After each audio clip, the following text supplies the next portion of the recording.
My friends, my soul tribe, my besties, my people, my favorites. No. Well, you kind of are my favorites. Anyway, hello, how are you guys today? I know you can't answer me, but I almost didn't do this reading. I was feeling kind of crappy, and I sat for like what felt like 30 minutes. Well, maybe it was 30 minutes. I sat for like 30 minutes just staring off into space. Really, my ego was like really bad, and I was like, maybe I shouldn't do a reading today, and maybe I should just go lay down. And I started thinking about something we were talking about the other day, and motivation, and how the motivation always won't be there. Sometimes you have to motivate yourself. And I was honestly sitting there and I started thinking about how the fear I was feeling and like the lower vibrational energy I was feeling, and how if I let it stop me from doing my readings, then that energy is winning. That lower vibrational energy is winning. That ego is winning. That fear is winning. And I thought, fuck it. So anyway, I decided to start with like, what's on my shoulder? I decided to start with, clearly I'm distracted. I decided to start with a love reading to see if I could shake that ego off, and I shook it off. And I'm very happy to be here for a Soul Tribe reading. It's 333. That's magical. And it's also, still light out. So I wanted to do it before it got too dark. And I feel like I won't have time tomorrow because I have muggle things to do. But anyway, so I'm really happy to be here with you. You guys are so sweet. And the comments that you leave me, if I cry, I'm not apologizing. But you just make me feel, you inspire the feeling of being seen and understood and valued and appreciated. And I, from the bottom of my heart, thank you for seeing me. I love all of you, and I hope you guys are all doing amazing. And I would love to hang out with you in person too. That would be great.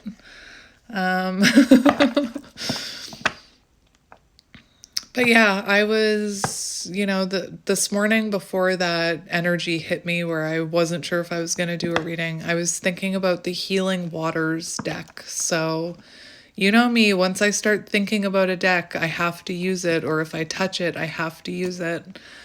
So we're just going to get some energy from the Healing Waters, which is by Rebecca Campbell. And, I love her decks. I used one yesterday for a light worker reading. That's like, she has Work Your Light, the Oracle of the Rose or something like that, the Starseed Oracle. Anyway, highly recommend those decks. I've never regretted having them. But yeah, I wanted to grab Healing Waters for us. Maybe water is symbolic. Maybe you enjoy being near water. Maybe you're an ocean baby. I don't know. I live near the ocean. I was born in, I don't know why I'm looking in the book like we've pulled a card. I was born in a small fishing town in Nova Scotia. And we were so fortunate to live we lived on Main Street. So while I couldn't see the ocean, right across the street because there were houses blocking my way, I just had to, I'm from Digby. I don't advertise that, but if you want to look up Digby, Nova Scotia and get an idea of where I was born, very small town. But I could just walk, like one block down, cross the street, and I could go play on the rocky beach. It wasn't, swimming. It wasn't swimming. You don't swim there. But I'd spend a lot of time climbing down the rocks there and picking up sea glass and things like that. I don't know why I'm telling you this. So anyway, I've always felt a connection to the ocean. I very much enjoy the movie Moana. And when I moved out west when I was like 19 to find myself, I didn't find myself there. I just found more trouble. More life lessons, more life lessons. For some reason, when I was out there, I missed the water. I missed just the way the air felt. I just missed home. So I ended up coming back home to Nova Scotia. And to be honest, anytime I leave Nova Scotia and I come home, I'm really happy to be home. I really, I love Nova Scotia. But anyway, let's get into the reading. So we are going to get a few cards and then we'll read from that book. And it won't be too long today because I don't want it to get too dark where we're sitting in darkness. But yeah, let's get into it. So we're gonna shuffle the deck, and I'm not gonna talk about the cards that I'm seeing. Maybe I am. As soon as I said that and I looked at it, I'm like, oh no, if you look at it, you have to talk about it. Current dreams, future realities, new beginnings. So you could be thinking about your future. Maybe you're thinking about new beginnings. Maybe you have a new beginning coming your way. Let's see what this is about. Let's see what the soul tribe needs to hear. Okay, that's not the card I thought. Earlier, when I was thinking about this deck, I was seeing, I believe it's called the Well Maidens. And I almost thought that was that card. Maybe it is. I don't know. Let me look at the table of contents because I'm learning my lesson. The table of contents makes things much easier. So, this is called the Water Carrier. The Well Maidens. It is in here. I was seeing it in my mind's eye when I was thinking about this deck, so I'm almost wondering if I need to bring it up. Let me just look at it really quick. The Well Maidens. I was thinking about overgivers. I was thinking about people who give their energy very freely.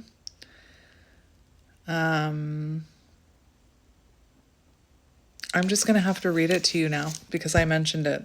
I did it. I mentioned it. I looked at it. Now I have to read it to you. You ready? Well, maidens. Kindness, respect, reverence, compassion. Throughout history, there have been people who have tended to and protected our life-giving wells. In the lands of what is today the United Kingdom and Europe, many of these sacred wells were named after goddesses. I'm going to mispronounce these. Including Brigid, Danu, Solis, and Anu, before they were absorbed by Christianity. If you sit at these wells, you may feel the wisdom of these ancient peoples echoing on in these waters, which remain protected. The Elucidation, I don't think I'm saying that right, is an old poem that tells of guardians who fulfilled this holy role across the land. A greedy king and his men violated the Well Maidens, the guardians of the kingdom's wells, and took more than they needed. They ignored the sacred contract of respecting the Well Maidens and the waters of the sacred wells, and as a result, the kingdom became desolate and barren. The Well Maidens are the keepers of harmony and balance. They respect the sacred waters, and as a result, they give plenty. They deliver a message about the importance of these qualities in the way we treat ourselves, others, and the nature that sustains us and supports us. They remind us to slow down and offer kindness and respect to others, the earth, and ourselves each and every day. So, again, I'm not quite sure why I was seeing that card or how you resonate with it, but I felt the need to bring it up. So, the Water Carrier, 140. What really matters? Reflect, reprioritize. Interesting. All right. In most parts of the modern world, humans have become disconnected from each other and the planet. We've forgotten simple things, like where the water that sustains us even comes from. We speak about creating harmony and peace on Earth, but really our focus should be on creating harmony and peace with the Earth. Is it possible that it's our disconnection from seeing Earth's resources as sacred that made us so disconnected. When we look into the future, we can see that without water, there can be no life on Earth. Without water, humanity cannot survive. This card is a card about getting your priorities right and focusing on what really truly matters. In our busy world, it's so easy to get swept up in things that seem important and urgent, when really at the end of the day, we realize that worrying about them has been a waste of time, resources, and energy. It's time to take a moment to pause, reflect, and reprioritize, to focus on what really matters, to chop wood and carry water, to care for those in our community, to understand what's really truly important and act accordingly. So, that is the bottom of the deck energy. So let's see what comes out. Have I said I hope you're doing well? Because I do. Anyway, let's get it. That one came out with a bang. Did you hear it? That one really wants to be out. What is it? Oh, interesting. We have Selkie. Come out of hiding and embrace who you really are. I love that. And the Water Oracle. Listen, this is a very clear message. I'm going to read the cards. But the Water Oracle, psychic abilities, acting on visions, it's destined. Come out of hiding, embrace who you really are. Embrace that your psychic abilities. Embrace your intuition. Embrace your destiny. Is what I'm hearing. Table of contents, I'm learning my lesson. Let's go back. 128. Do you see how easy that is?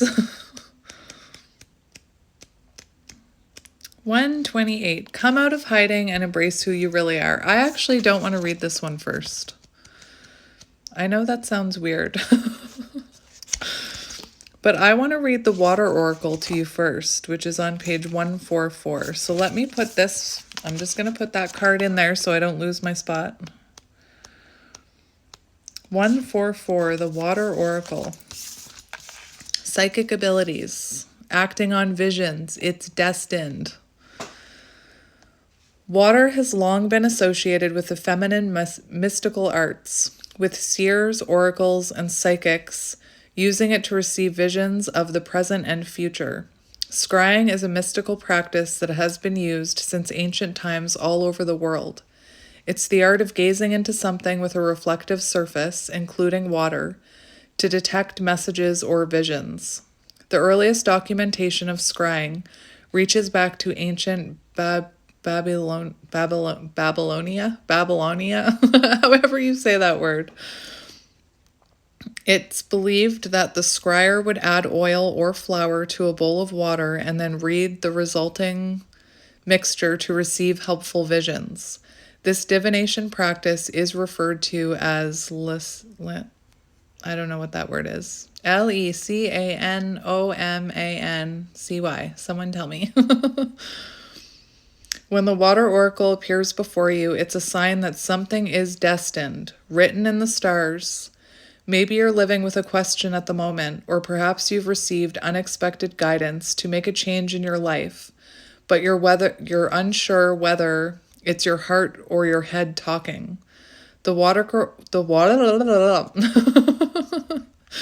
You can see how fast my brain reads, but my mouth can't keep up. The Water Oracle delivers a message to trust your intuition and the messages and visions you've been receiving. It's a card of confirmation and encouragement to act on your visions and embody your intuition. It can also be a sign that your psychic and intuitive abilities are growing stronger, that you have the gift of clear vision, and you are being encouraged to work on this craft more deeply. Yes, yes you are. One of us. I trust my intuition and act on it with confidence. I love it. All right, and then we have Selkie. There are many thoughts. Come out of hiding, embrace who you truly are. There are many thoughts about what the ancient story of the seal people or Selkies signify, But for me, it's about the masks we wear, things being taken from us, how we hide parts of ourselves, the longing for home, the call to be wild and free. Is anyone else feeling attacked by this paragraph? Embracing our true self, answering the call deep within, and sharing our true voice. Oh my gosh. That paragraph just explained how I've, like, the journey I've been on for the last 3 or 4 years. In Celtic, Scandinavian, and Icelandic mythology, Iceland. I've always been drawn to Iceland for some reason. There are different versions of the story, but here's one example. A man finds a selkie, seal woman on the beach. He steals her skin, without which she can't return to the sea, hides it, and convinces her to become his wife. The selkie woman feels the ocean calling to her deep within and yearns for it daily. That is so weird. It's just, I find that interesting because I started out telling you a story about how my heart always longed and yearned to be back near the ocean. I think that's magic. The couple lead a normal human life and have children, but eventually the selkie finds her hidden skin and returns to her home in the sea. It's time to come out of hiding, to show the world who you truly are, to embrace your uniqueness. Oh my gosh, I love this card so much. To embrace your uniqueness, your weirdness, your you-ness. To swim, I don't know why I'm yelling at you like that. To swim freely in the ocean of your life. How are you being called to embrace who you truly are? Are there ways that you're hiding your unique light from the world? How can you embrace even more of who you truly are?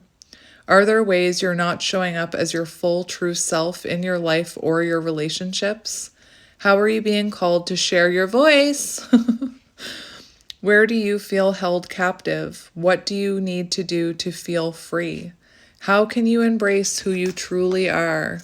I love it. I love it. And that whole first paragraph reminded me of, my journey started with therapy.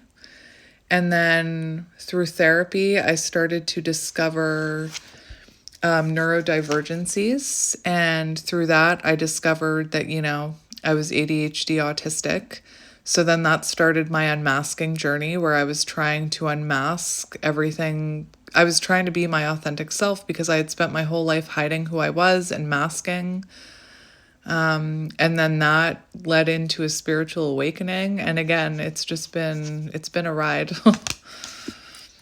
Anyway, there's something here about sharing your voice, which we've been talking about, embracing your gifts, sharing your voice. Let's get another card.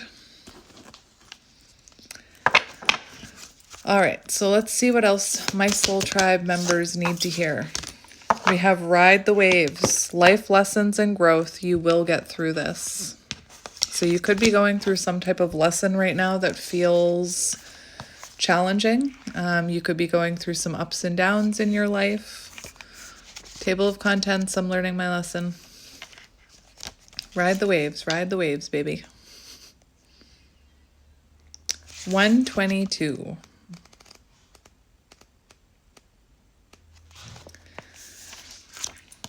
If you heard that, that's my dog coughing. So, you're most definitely living right now. And while you may be experiencing challenges in your life, they're shaping you into who you'll be someday soon. Just as strong winds that blow consistently over the ocean transfer energy to water to generate waves, the same happens when we feel the pressures of life knocking at our door. Life's pressures and challenges invite us to transform in the process. They can cause calm seas to gain momentum and waves to form. While at the time it can feel overwhelming, our true character is born through these usually unexpected changes that life delivers. Our experiences shape us. The most compassionate people in the world are ones who know the real depths of life. The ones who have the capacity to understand us are the ones who have been through their own choppy waves. The ones who are able to hold us when we feel the most out of our depth are the ones who have been through it themselves. Be like the surfer, and instead of reacting to the waves or seeing them as things to be avoided, choose to respond. And when possible, see if you can find a way to ride those waves all the way to the shore. There may be times when you fall off your board, but you'll meet fellow surfers who are riding their own waves back to themselves. Fellow surfers, that's us. Hello. Hang five or whatever. I don't know how surfers talk. Hang 10? Is it hang 10? Anyway.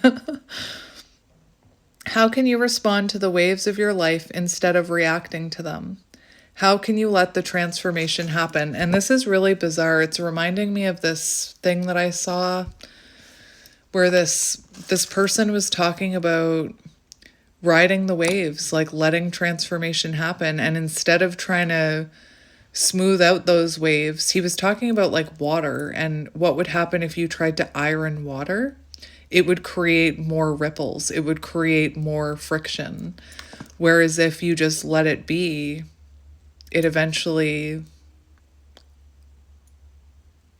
straightens itself out, or it's, I don't know how to, I'm doing a horrible job of describing that. I have a really hard time seeing something and then describing it, or hearing something and retelling it. That's really difficult for me. Anyway, there was something else I was going to tell you. Oh, yes. It's about a TikTok of a dog. I just want to tell my soul tribe. I already sent it to Michelle, my friend. But it was this husky, possibly German Shepherd Husky mix, I'm not sure, who was playing the piano. And at first I thought, that's random, you know, like this dog can just play piano. But this dog was, I might even put the link in the description box of this video. I'm going to do it so that you can see it. Anyway, I watched it like 5 or 6 times, and I said to my friend, you cannot tell me that dog did not have a past life as a piano player. And that dog was feeling some kind of emotion over the song he was playing. And he was playing a song. It may have looked like he was just standing on the keyboard or the piano and howling along, but he was playing an actual song and he was feeling it. Like, I cried. I cried, and my partner looked over at me and was like, what are you watching? And I'm like, a dog playing a piano. But seriously, you cannot tell me that dog didn't have a past life as a piano player, or maybe not a piano player, but someone who played the piano. Like, maybe they didn't do it professionally. There was another video like that once upon a time that I saw. It was a baby crying to the song You Are My Sunshine, and this baby was not old enough to understand the song or the meaning of the song. And maybe some of you know the video I mean. I don't even know why I'm talking about this, but the baby, the toddler, was like, please sing it. They couldn't speak, like, they were young, they were a baby, so they couldn't say many words. And the mom just kept saying, but whenever I sing it, you get so sad. And the minute she started singing it, that baby's heart looked broken. And again, you can't tell me that's not from past life influence. I don't know why I'm talking about past lives. I don't know why I'm talking about that. That's interesting. Maybe for the next reading, we have to get the past life oracle deck that I use, because for some reason I started talking about past lives and singing dogs. But anyway, I am actually gonna post that, because again, when I tell a muggle, like, I think that dog has a past life as a piano player, they're like, okay. Anyway, so let's see one more. That one. That was the one that wanted to come out. Oh, yay! We have the rainbow. So actually, I saw this earlier, but I didn't want to mention it. Because I even said to Spirit, I'm not going to mention it. If it's meant to come out, it'll come out. It was the second card on the bottom after I shuffled when I was reading the Well Carrier to you. I think it was the Well Carrier. The well-carer? I can't remember. The rainbow, sweet relief, new beginnings, a new way forward. Anyway, I wanted to read it to you, but I decided to see if it would come out again, and it did. So yay, rainbow. Yay. I love magic. I think things are magical all the time. People used to call me naive. Nope, just believe in magic, thanks. We have sweet relief, new beginnings, and new way forward. There are countless myths from all over the corners of the world that feature rainbows. In most cases, the rainbow symbolizes a bridge between heaven and earth and is a sign of good fortune. Perhaps the most widely known story comes from Irish folklore. It says that there's a pot of gold waiting at the end of the rainbow, guarded by a leprechaun. In Norse mythology, Bifrost, I don't know if I'm saying that right, the Rainbow Bridge connects Earth with Asgard, home of the gods. Ancient Japanese folklore says that rainbows are bridges that the ancestors of humans took to descend to Earth. For some reason, all I can see is Care Bears right now. Anyway. In the Old Testament book of Genesis, God sets a rainbow in the sky as a comforting symbol to humanity that he will never again destroy the earth with floods. In this oracle, the rainbow is here to comfort and reassure you that the future is full of hope. Look, I have it tattooed on my arm. There is always hope. You can't see it, but there's always hope. If you've been going through a challenging time lately, the rainbow is your sign that there are clear skies ahead of you. This is why I didn't want to read this card until it came out on its own. Rest deeply in the knowledge that the rainbow brings with it a feeling of sweet relief and a simpler future. There are new beginnings beckoning you forth. There's a clear and vibrant way forward, and the path is steady with opportunities for deep joy, safety, comfort, and peace.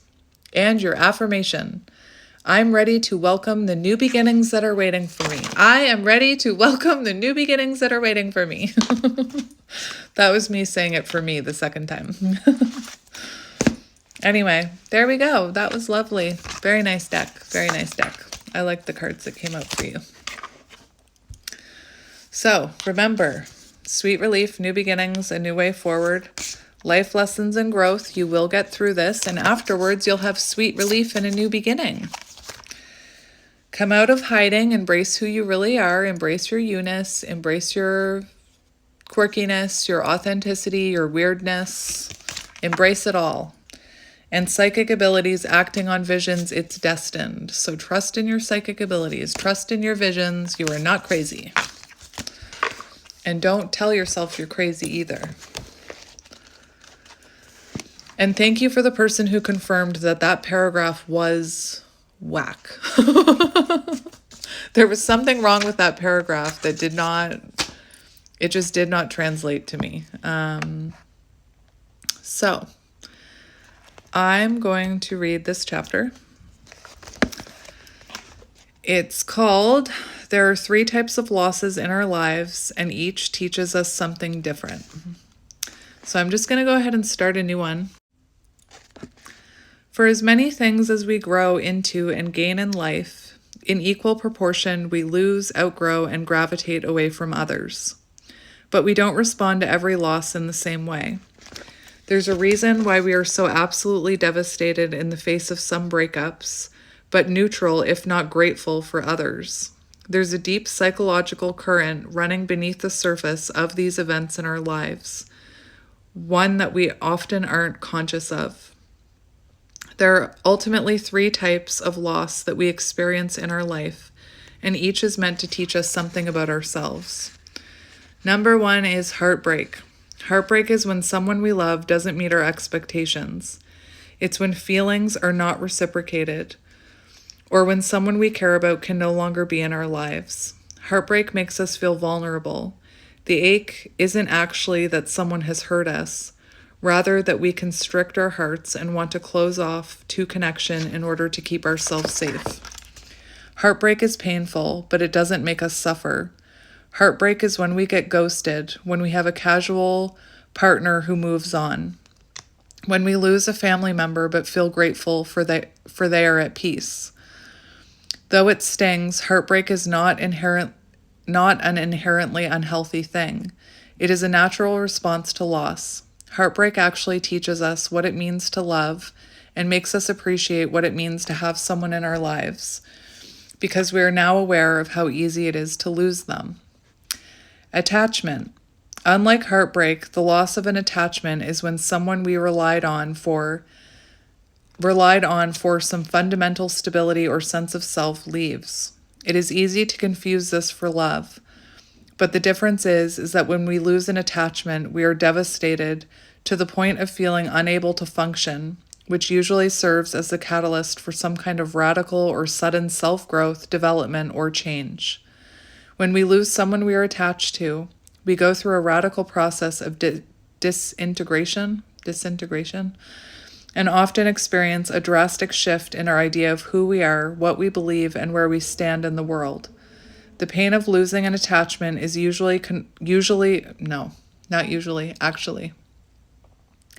pain of losing an attachment is actually confronting the fear that we were dealing with before we got attached to the person who is no longer there. That fear usually has to do with feeling unstable, uncertain, or unclear about the future. Attachment ultimately teaches us who we really are, because in the process of trying to keep the relationship intact, we sacrifice a lot of our own values and sense of self. The extreme pain of a loss of attachment is not the actual loss of the person, as it is the loss of what we thought our future would be. And we have detachment for the last one. Lastly, detachment is what happens when we willingly let go of someone because we recognize they aren't good for us, even if it means that we hurt ourselves a bit in the process. Detachment comes from real self-awareness and personal evolution. It's when we no longer cling on to what's not serving us because we are scared. Detachment can often create heartbreak or the feelings that come with a loss of attachment. But the difference is that this is a separation we initiate because we have enough clarity to realize that the relationship isn't actually good for us. On the other hand, heartbreak and attachment are often the result of being left or abandoned, even if we already know that the relationship isn't working out. Detachment is a sign of maturity, the prioritization of our future selves and long-term well-being. Detachment teaches us how to love ourselves first. It teaches us how to be resilient. It is a sign that our goal in life is no longer just to remain comfortable. It is the greatest display of self-love. Detaching from a relationship when we know it isn't right is a sign that we no longer rely on others for our sense of stability and self, and it is often the first sign that we are more mentally strong and emotionally free than ever before. That was it. So, the next one we're going to read, which I'll read next time. I might read 2 next time.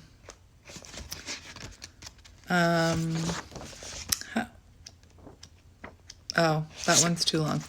Anyway, I might read 2 next time. But the next one is how to write a personal mission statement, because your vision can become your reality. So I like that. We'll read, whoops, oh no, I closed the book. I almost opened it, right? So we're going to read that one. And we'll also read, you're not going to realize you're blossoming, but it's going to happen anyway. We'll read those 2 together on the next reading that we do. Again, we're almost done. Look at that. That's the bookmark right there. You can tell I don't finish a lot of books because I'm like already celebrating. I'm already celebrating the fact that we've almost read that one. There's nothing wrong with celebrating the small things. I just felt like I needed to say that. So let's get you some animal affirmations for you today. I always love these. I always love them. They make me happy. They're also kind of satisfying to shuffle. If you guys know what I mean about that, like as a tarot reader, There are some decks that I have that are super satisfying to shuffle, and then there's other ones that are not. They're not. This is one of the ones that are. Like, they're so bendy. Phoebe from Friends could be symbolic. I'm bendy.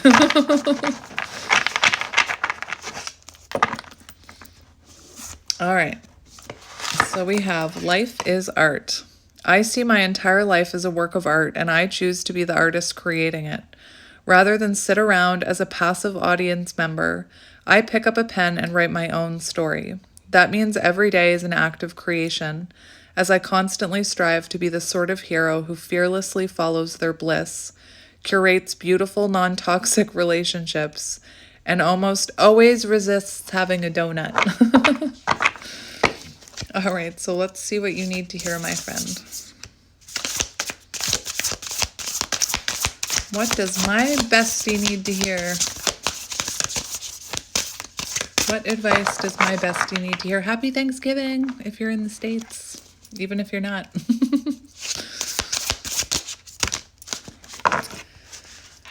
We have joy. I feel like we've had this one before. Joy. To enjoy something, I simply need to add joy to it. Joy is like butter. I can put it on anything and it'll make it way better. Today, I will add joy to everything. Really slather it on. Today, I am the Orville, oh dear.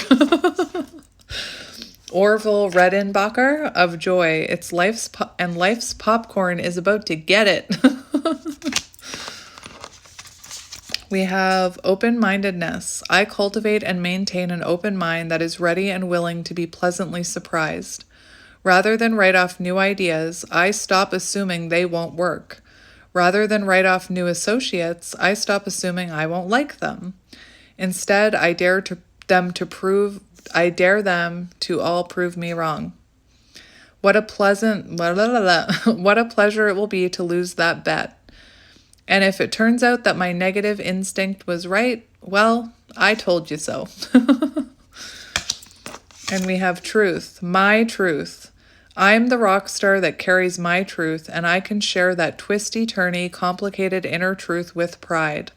I love who I am, and I accept all the less than perfects of my past. It's the less than perfects that give me my real story. And when I finally sit down to tell it, I'm going to go ahead and be the hero. And hey, who knows? It might just help someone understand their truth too. And that is the main thing about sharing your voice and sharing your truth with the world, is that your message, your story, your experience could help someone that really needs it. Someone who needs to hear it from you is what I'm hearing. Let's just get a few more. I'm just going to take all of them, because why not?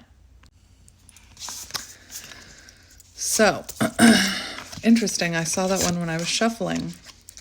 We have trust.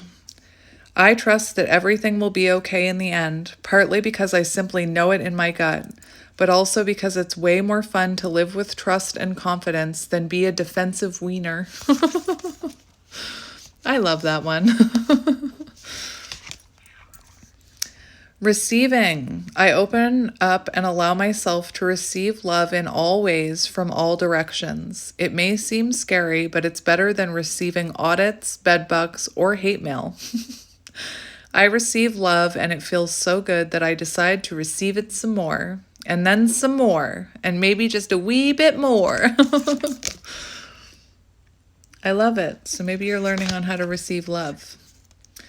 Tone. I adopt a warm, kind, and loving tone, especially during tense interactions. Knowing that hostile tones can escalate civil disagreements into total apocalyptic meltdowns, I do my best to play the bigger role and keep things calm and loving. My docile tone will remain steadfast, but no promises about the twitching eyeball. These are so cute. Unicorn voice. Unicorn voice. My voice is unique to me. The things I make and say and do are totally wonderfully Only one under the sunderfully me. Oh, I love that. Totally wonderfully, only one under the sunderfully me. Sunderfully, yeah, I said it right. Even the way I draw a single dot is unique to me. Even the way I whistle a song or make a sandwich or sign a birthday card for my ex. See? Because isn't that just so me? So imagine how fantastically fun it will be to see this me be me when unleashing something creatively. Want to see? That's a lot of rhyming. Those are just so cute. I'm just going to get 2 more. Clearly I don't want to leave you. Clearly I want to stay with you. Forgiveness. I forgive myself unconditionally for any and all shortcomings, imperfections, foibles, fumbles, flops, or failures of my present past, and chances are, to be honest, future. I might not be perfect, but I am a perfect being, and I will continue to be perfectly imperfect with all of the joy and acceptance I can possibly muster. Giddy up. We have risks. I take big risks and leap into the unknown with fearless abandon, knowing that the best surprises and richest experiences come from bold choices. Worst case scenario, the unknown is filled with spiders and they swarm me and eat me and they swarm me and eat me and decorate their spider cave with my bones. But what are the chances? Anyway, that's giving fool energy, the leap of faith. Take that leap. Anyway, my friends, perfect timing. It's just started to get dark here. So anyway, I'm going to leave it here. But thank you for sharing your time and energy with me. Thank you for spending time with me on your Thanksgiving. I was watching a tarot reading this morning and a comment popped up in the comment section where someone was saying, I'm alone every holiday. I spend my holidays with the collective. Anyway, so if you're alone today, you're not alone. You have the soul tribe. And again, thank you for spending your time and energy with me. And I love you. And I'll see you next time. Take care of yourself. Bye.